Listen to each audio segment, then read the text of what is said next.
নমস্কার বন্ধুরা, আশা করি আপনারা সবাই খুব ভালো আছেন। টিনাস ওয়ার্ল্ডে আপনাদের সবাইকে স্বাগতম।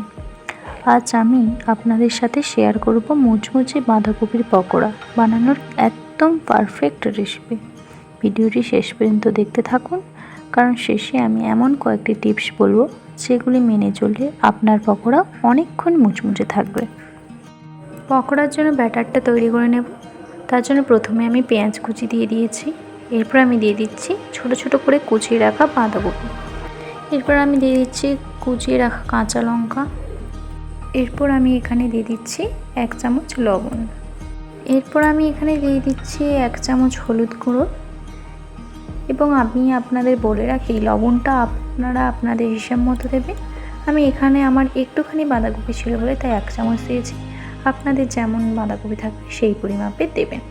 তারপর আমি দিয়ে দিচ্ছি 1 চামচ লঙ্কার গুঁড়ো। এরপর আমি এটাকে ভালো করে মিশিয়ে নেব আর মিশিয়ে কিছুক্ষণের জন্য রেখে দেব, যাতে বাঁধাকপি থেকে জলটা বেরিয়ে যায়। এরপর একটু একটু করে বেসন দিয়ে আমি ভালো করে বাঁধাকপিটা মাখিয়ে নেব। আপনাদের কাছে যদি চাল গুঁড়ি থাকে, চাল গুঁড়ি দিলে ভালোভাবে মচমচে হয় পকোড়াটা, কিন্তু আমার কাছে এই মুহূর্তে চাল গুঁড়িটা নেই, তাই আমি ব্যবহার করছি না। বেসনটাকে ভালো করে মেখে নেব আর যদি জল প্রয়োজন হয় জল দিয়ে একটু একটু করে ব্যাটারটা ভালো করে তৈরি করে নেবেন।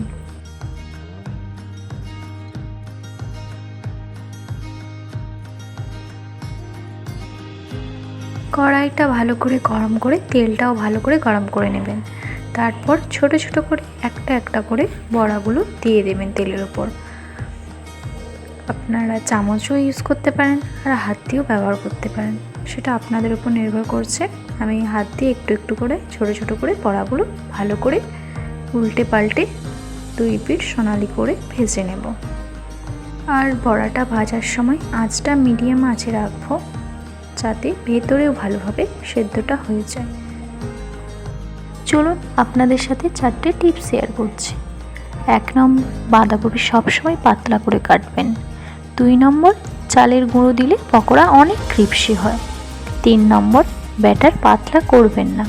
4 নম্বর, মাঝারি আঁচে ভাজলে পকোড়া সমানভাবে সেদ্ধ হবে এবং সুন্দর রং আসবে।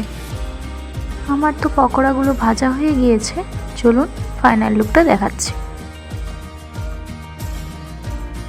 তো বন্ধুরা, আজকের রেসিপিটা এখানেই শেষ। ভিডিওটা যদি আপনাদের ভালো লেগে থাকে তাহলে অবশ্যই একটা লাইক কমেন্ট করবেন।